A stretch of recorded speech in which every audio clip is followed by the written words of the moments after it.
I beat everything. I ain't nothing gonna stop me. I had to just quarantine myself for like 2 weeks. And during that time, that's when it happened. It was like it all came, and I had some symptoms. I didn't lose my taste, I didn't lose my smell, but I did. I was weak. I couldn't I wanted to just sleep, and then I had like lower back pain. And yeah, so once I did that, got over that, it took about 10 days, 12 days, but just listening to the directions of the doctor. Stay your ass in quarantine. Don't let nobody come around you. Don't go around nobody. And my friends, they'll pull up and they'll drop stuff off, breakfast or, you know what I mean? And leave it outside. And I'll pick it up after that. You know what I mean? That's how I did it. Yeah, I'm in New York in the epicenter, and I do understand that a lot of people are not taking it seriously, but I definitely am. I am as well. Double mask, everything. I promise you. I keep a whole stash of them. Everywhere I go, I got mad. Yeah. I just took mine off. And it made me a little paranoid as far as I don't want to be around nobody, even if I know close and or encountering. We gotta have masks on. Period. Paranoid. That's the instructions. That's what we're supposed to do. We're supposed to stay away from each other. So and it's hard. It's hard to do.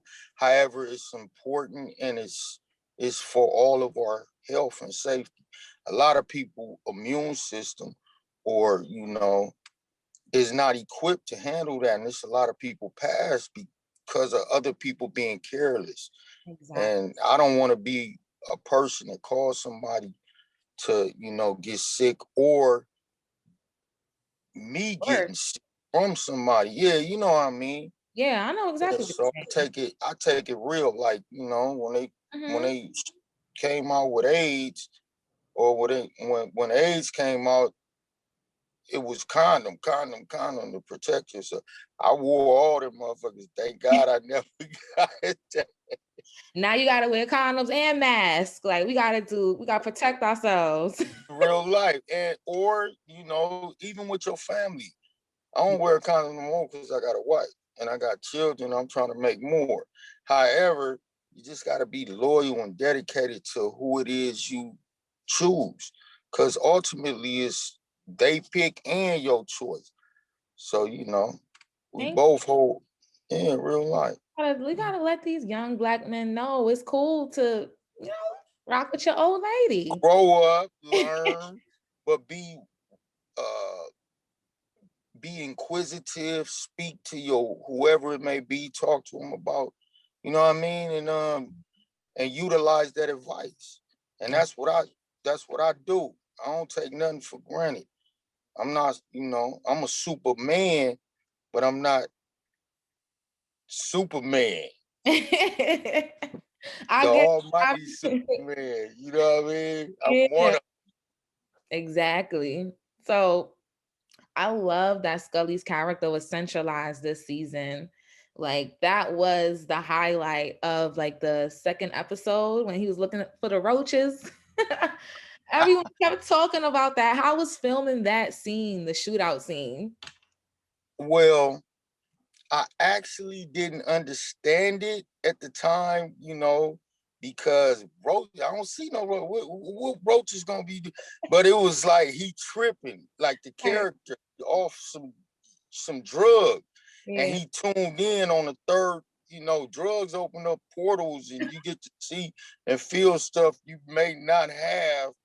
You know what I mean? And I think that's what brought it out. I didn't know.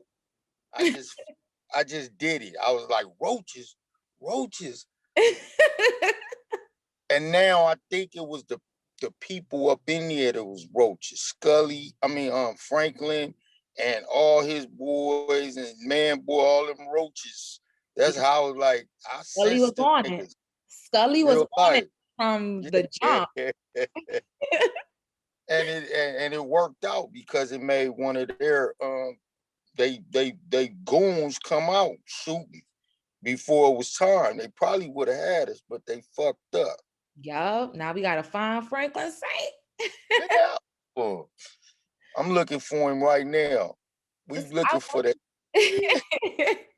I wonder what's gonna happen because we know, of course, in the storyline, Franklin isn't gonna Well, die. I can't tell you none of that. I'm gonna just cut I you out had right. to try it. I had to try Yeah, it. yeah. You're not gonna get me fired. You know, I had to try it real quick. I'm not mad at you. I tried it too. Shit. You'll never know until you try. So I do think that Skully will be the standout character this season. And I wonder, was that John Singleton's vision for Skully character to eventually evolve to one of the central main characters? Well, I could say this. John's vision is coming to pass in the way that he meant it to come to pass. Okay. And he really knew a brother. That's a real character, Skully. He's a Skully? real character. Yes. And John knew him, and he told me how he wanted him before he passed. And I take that into consideration because Skully was a wild person, but he ran a lot of things. He was about his business, and he wasn't no joke, And John told me that, and with that knowledge that he shared with me, I'm just gonna, do my greatest, to make my brother proud, and to let the world know he know what he doing. Everything he touched turned to platinum. That's a fact. Nothing John ever touched is not platinum. Period. When Triple platinum. Facts. When I interviewed Damson Idris, I learned that John Singleton was hands-on in like every department on set. Yes. And Damson said that he left the code for you guys to carry on the show. Would you agree with that? I do know that. I don't agree with it. I know that's a fact because the way that he was hands-on, he incorporated us, me specifically, excuse me. And we had breakfast in my trailer, and I was like, "What? John coming in here to kick it with me? Like, come on, man!" He was so humble and great, and he really told you what he expected, and the reason he hired you. Look, I need this. I want this. Get this. Do this. That dance when I was in episode 3, that was John. He was like, "I want you to do some type of," and he was trying to show me in another way, but it worked out. I couldn't do the way he was showing me, but it worked. You know what I mean? The eardrops, that was John. The Sherm in the ear, that was John. He was like, "Man, I don't want you. I want you to be wild." And I hope I'm fulfilling that. We done with the season, so it's like, man, all we got to do is wait, check now. And the first 2 checks was episode 1 and 2. Everybody responded with likes, love, respect. Yeah. And that's, I can't wait for the rest of them. Even after the premiere, it prompted people to start giving you your flowers because you've been putting in work for a long time, for a really long time. And I want to know, what is the biggest career lesson that you've learned so far? The biggest career lesson or blessing? Lesson. Like, what have you, the biggest career lesson that you've learned so far? Do stick with what you love if you passionate about it, and don't ever give up on it. And no matter how many no's you get, that one yes gonna be the one that knock you over the moon. You know what I mean? That stick with it. Don't give up. That's my biggest career lesson, because I could have gave up a long time ago. They try to stop me. You know what I mean? Things happen and it discourage you. However, I stuck with it. I stayed tuned in and stayed in tune with what I love. and it gave me another flower, like, you know what I mean? Whenever Like I got my second flower now. you did, it's like you have your second, it's like another chapter, that like another introduction to a younger audience Really? as well too. So it's dope.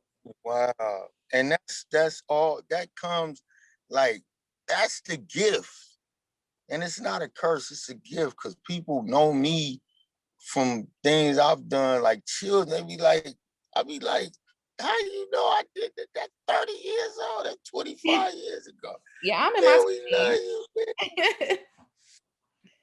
I'm in my 20s, and anytime I think of like LA movies, or like, because I feel like LA have more movies than New York, like more We in Hollywood is right next right here. door. So Yeah. So we now Atlanta got a Hollywood because of Mr. right. Tyler Perry.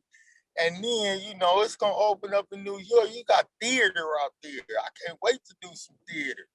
I've never done theater. I've You never want to do been that? live, and I want to do that.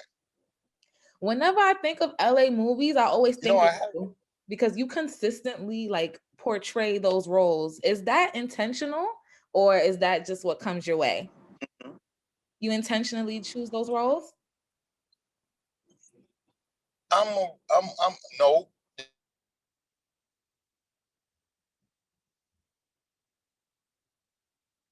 Uh-oh. Lost service. Oh, you back. You on mute.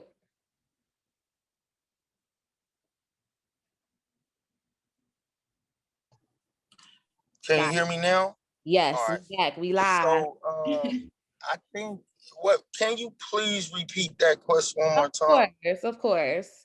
So whenever I think of LA movies, I think of you because you starred in The Wood and Dope and now Snowfall. Do you intentionally choose these roles, or is that what comes your way? Intentionally try to do whatever God blessed me with to the best of my ability. Okay. And I don't choose them. I want to be a husband, a father, a doctor, a lawyer. I want to do all that. And in time, it'll come to pass, you know what I mean? Because I want to do it, and I know that. And, but however, in the same token, I'm going to take what I'm blessed with and magnify it and put my stamp on it. As you should. It's always a shocker when we find out like a British actor is not from here when they play someone. And Damson said that he got love and praise from some LA natives, and they said that he is authentic in his role. Do you agree that he portrays a authentic LA native? I do agree. I'm not just saying this because that's my bro, Right. and we working together. I'm saying this as him being a British, native, and coming out here and embodying an LA character without the accent. Cause that's hard. If I was to try to be British, come on, it would take that would be crazy. But he's pulling that off like he is from LA. Like he was born out here. And Dub C, shout out to my bro, Big Dub C. He's been helping him, to conjure that energy and that, without the accent. So we got help. You gotta have help. So Yeah. he got one of the greatest LA natives out here with him. So, and they pulling it off, man. This shit is crazy. Excuse my language. And if you say that, then you know that I he's mean that, because you bro. are like Man, you don't see the little subtle moves Damson make. It be like, because it's motion picture. yeah. And John Singleton, love, rest. Um, he said it's motion picture. It's the things you do with your face or your actions. It don't have to be talking. You ain't really gotta talk. Bruce Lee never talked. True. Very true. Basically, but everybody know his movies because it's movement. Yeah, Yeah, but real life, That's good. So he pulling that off. Shout out to Damson. if you say it, I believe you because I could tell a New Yorker from a mile away. So if someone's able to fool me, then they're Me doing a good job. too. I can tell a New Yorker from a mile away too, Oh, so I was because a New Yorker? that accent. A lot of my people, Fredro, Sticky Finger, like New Yorkers. I went out there and they showed me the real, the hood, everything. Mm-hmm. And they accent is you can't create no New York accent. You if you from there, you can get probably a little bit rid of it, but Nah. your ass still. I don't think you can get rid of it. It's too thick. And just like you can't get rid of nobody from Cali accent, or the way they speak, they mannerisms, Yes. you know what I mean? You guys all talk the same. And you all talk the same too. See, that all came out. See, I it don't know. wasn't I heard you all. mimic me. I heard you mimic me. So you have a very long working relationship with the late and great John Singleton. What is your fondest memory of the iconic filmmaker? Well, you know what? Just the pleasure and the love and respect of him even knowing me and the way he introduced himself. Mm. It was like, man, I got something for you. Real life. That's coming out later though, but What it, just a him, movie, man. a show? What is it? He was humble. He was humble. He was excited in the project, especially all his projects, and just him touching me after the stuff that I've been through. You know what I mean? And still having his eye and his arms open and saying, "Come on, bro, don't worry about that. Let's go." You know what I mean? It's about your talent. It's not about your errors, mistakes, or life the way it come out of nowhere and hit you. And him giving me another opportunity. Mm-hmm. A lot of people that I work with, sacrifice my energy, my talent, myself. They have not reached out to me. You know what I mean? As far as when I was in prison or since I've been out. And that's respectful, except John Lussenau, that directed Lockdown. And John Singleton. I guess it's John's to me, like John Singleton, John Lussenau. Maybe some other people, coming. But that's what I love about him. He don't hold nothing against you, even with Pac, Tupac resting, he knew Pac had that. He knew, look, this is what I want. I'm gonna transform you in poetic justice. You're gonna be a menace in this one, but he stuck with it. Cube, all of man, and he see it in us. Regina King, oh my God, like these are real thespians now. Yeah. Undoubtedly, I think Regina King gonna be the next John Singleton. And then I might come after her and be, because she on her, and She is. John was the catapult and saw that in her. He got an eye, a third, fourth, fifth eye. He knew what he wanted. He knew how to bring it out of people, and it's legendary now that it's done. It's crazy. I didn't even realize that he also had a hand in Regina's career as well. Like she was in Post Tyrese, Justice. That's his baby boy. He really, yeah. Even with Damson, like everyone, he can see the great in his people and put you guys in position because all of you guys are like cemented in pop culture, each and every single one of you. and that is a blessing. Oh, John, we love you, man. Real life. Seriously. I will always love you. Not only for that, because of what he does and what he did Yeah. with all like many people. Come on. When you helping people fulfill their dreams and they living and learning and growing and getting better and better. Mm-hmm. See, that's my New York accent, better and better. You can't change that. You can't equal that. Nothing. That was a New York accent. I didn't hear. That's my New York. Look, I'm in New York right now. Hold up, wait a minute. I might be stretching the words a little too Just long, a little but bit. look, come on. That Two B's. We gotta move. 2 B's. Let's go. That one was on point. So, Snowfall, what I loved about it, Snowfall is one of my favorite shows because I didn't start watching it until season 3, which is when you were introduced, because I covered the red carpet for a friend, and I saw that first episode and then I was like, oh my God, wait, I need to go back. This is crazy. So and start off from the beginning. Start from the top, and then now I'm hooked.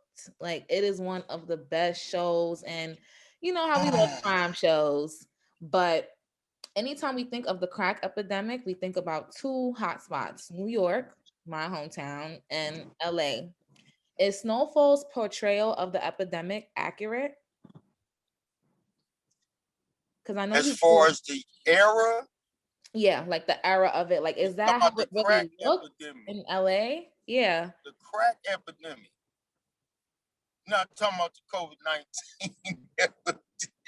Right? We done lived through so many pandemics, epidemics. We don't even know. But no, I'm talking about the way. Look, I promise. Did you hear? Huh? No, yes, absolutely.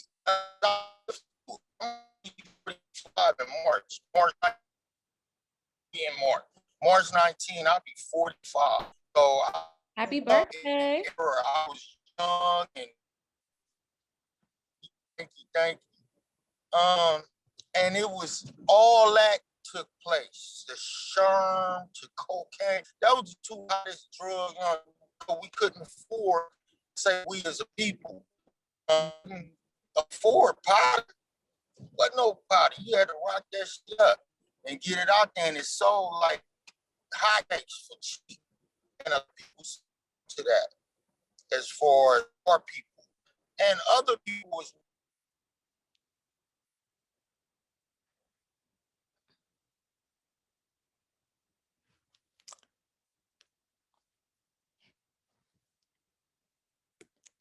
mute. Oh.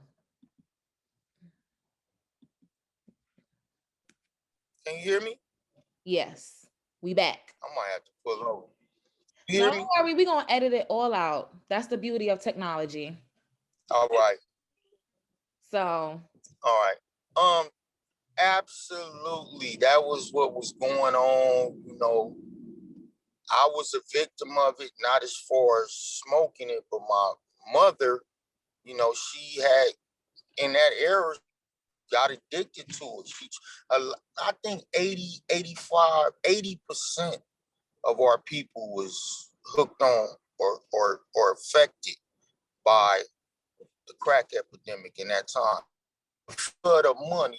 You had motherfuckers broke one day, and the next day everybody else wanted to go find out how to do it, and then that shit real. Excuse my language. And it really is that's one of the. I'm thankful that I'm a part of. Not that I'm really selling it, but I'm a part of expressing the outcome of it and what happens, and what to expect. You either going to jail, you're gonna die, or you're gonna lose your children. That's how it was back then. And I was in foster homes, group homes, because of that's that. And my mother got her life together. She's been sober like 35 years. God bless her. And she got all her children back. And that's another inspiration, shit, I've been through that. And my mother been through that. She was a victim of it. And she's just one of the greatest women in the world right now. God bless her. Thank you. What about the gang violence that's being explored in this season? Like, was it really like that? Like how it's I got shot 3 times in real life. in And I never gang banged. different times? I got shot one time, but it Oh, was three bullets. But okay. I've been shot at over 40, 50 times in my life. And ducking and dodging and I don't even gang bang. And you don't have to. It was just at that time. In that time, the bullets, they didn't care. They didn't care. A lot of innocent people were victims from that gang violence. And that's what kept me up out of it. I don't want to bang because I don't want to die. I don't want to bang because I don't want to go to jail. I don't want to bang because I don't want to kill nobody. So it was like, shit, one of them 3 things gonna happen. So I was like, man, let me do something that's positive. I sold candy, I pumped gas, and Wow. ultimately, that's how I met my agent selling candy in Hollywood. Met Martin Lawrence, one of the greatest brothers on the planet, Chubb Rock, Diana Ross. I was meeting so many people. I was like, how you do this? Uh, oh my God, I can't even think. Tupac. I met Tupac selling candy. He didn't buy no candy, but he was like, I was like, I rap. He was like, nah, man, I got a rap group already. I was like, fuck you then. I really told Tupac, I was about 16. I was like, fuck you then. He laughed at me. And he was still an inspiration. That's my favorite artist of all time as well, music. And it's just life. Life is beautiful when we look back on it. Because you will see the reason why you had to endure everything you went through. It prepares you for today. You know what Yeah. I mean? And the right now. So it's like, that's why I love my life. Like I look back on the crack epidemic and everything else as a learning experience and a especially self-learning. Because if you don't know who you are, how can you start to dreaming and becoming who you want to be? Exactly. Exactly. Because it seems like you had a strong sense of self even as a kid, because it's easy to become a product of your environment, especially like, when all of those things are happening and you kind of just have to survive. You don't really have the time to just like be a kid and have fun, Uh, because life is I not mean, free. we had an opportunity to be children, but it was, you had to be confined in a certain community or Mm, hood. And it's like you wander out of there, your ass is liable to get something happen to you. Back at that time. Today is totally different as far as we as a people are concerned when it comes to our children. Ain't no more drive by. We don't just drive by and just shoot randomly no thank more. God. Thank God. And it's usually like if you got beef with somebody, it's that person, and y'all either gonna talk it out, handle it, or it's gonna be ain't nothing you can do about it unless you know. Be prepared. Yeah, real life. And the way you respect is key. And I Mm, learned that respect is key. If everyone respected they self first, they will respect everybody else. And if somebody came up out of that, come up, come up out of that respect zone, then you have to handle that, or you got to answer for that. You know what I mean? I don't know if you can hear me. I can hear you. All right, so that's what I say about my era of life, and the show is that it's gonna show you either humility or respect, one or the other, or death, You gotta die, Yeah, that is and true. that's with everything. Shit, think about life in general. It don't have to necessarily be gangs or anything, but you cross the wrong person disrespectfully, or their wife, or their children, your ass got to answer for that. Absolutely.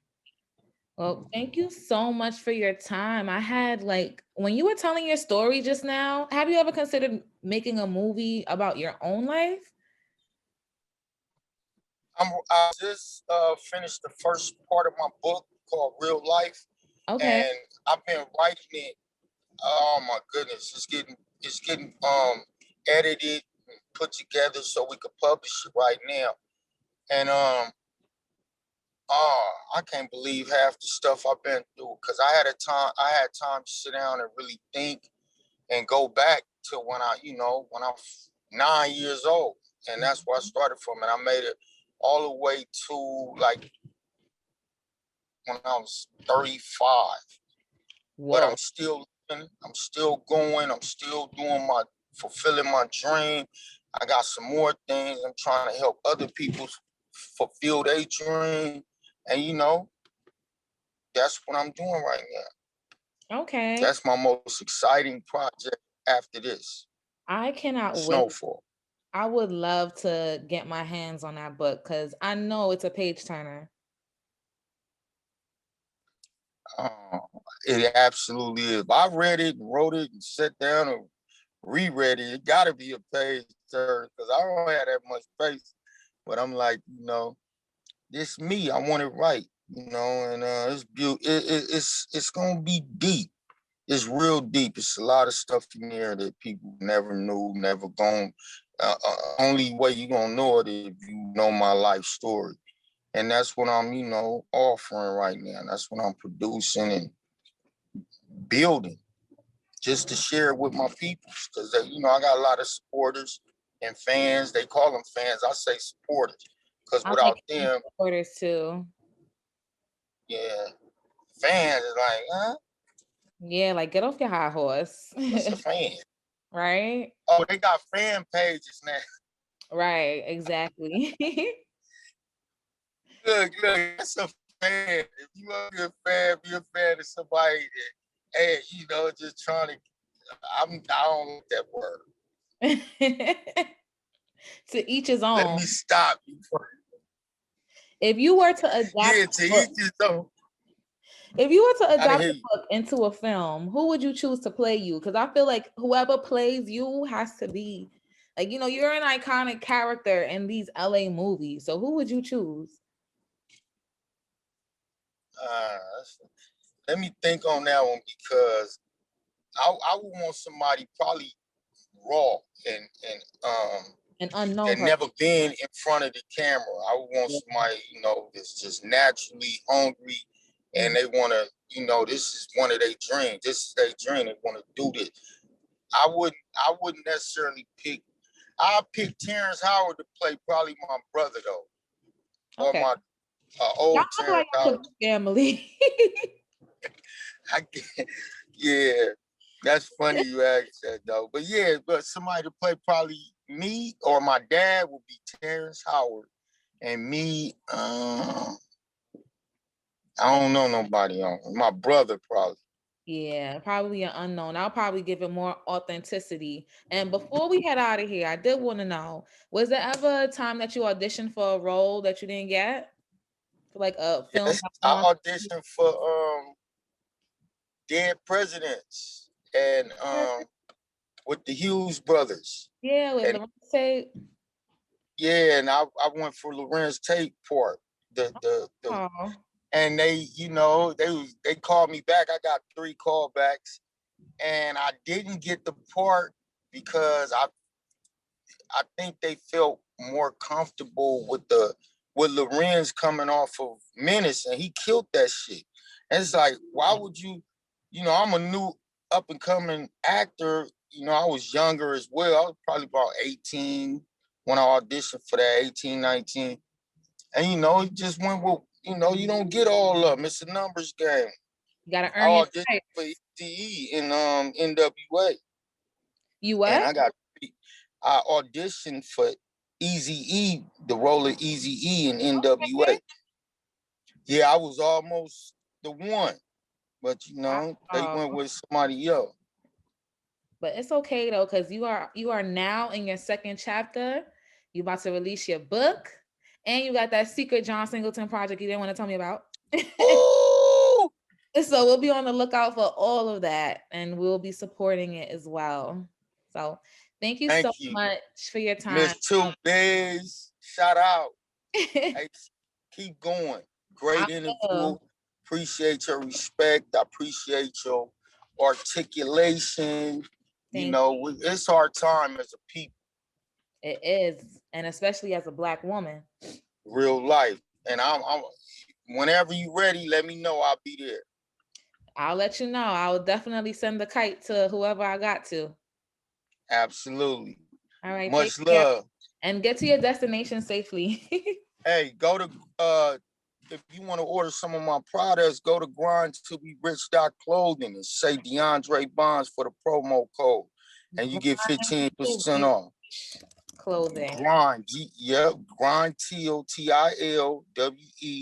Oh, RICH. Grind till we rich. I be rocking it a lot on my, my page. But all right. yeah, I found it. And the code is yeah, Bonds. D Bonds, D D Bonds. Bonds, promo Okay. code. You get Yeah, I love 15% off. Fire. I promise you. All right, bet. Thank All you. right. Thank you. You take care, lovely. You too. God bless. All right.